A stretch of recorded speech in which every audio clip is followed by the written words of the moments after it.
Welcome back, I'm Rachel, and in this video I'm going to go over the structure and function of the ulnar vein. Firstly, where is this vein located? The ulnar vein is located in the forearm region of each arm.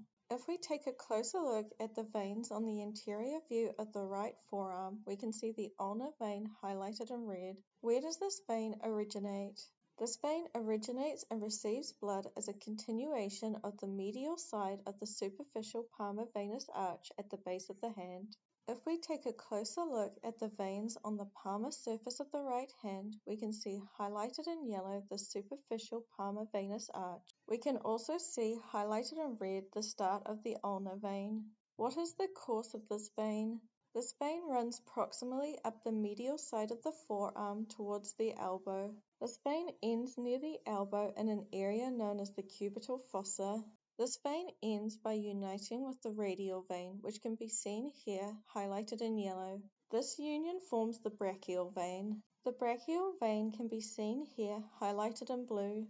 Along its course, the ulnar vein receives blood from several small tributaries. What is the function of this vein? This vein primarily functions in the transportation of deoxygenated blood from the base of the hand and forearm up to the elbow region of the arm. From here, the blood drains to the brachial vein and onwards up the rest of the arm on its way back to the heart. And that concludes this video on the structure and function of the ulnar vein. I hope you found it helpful.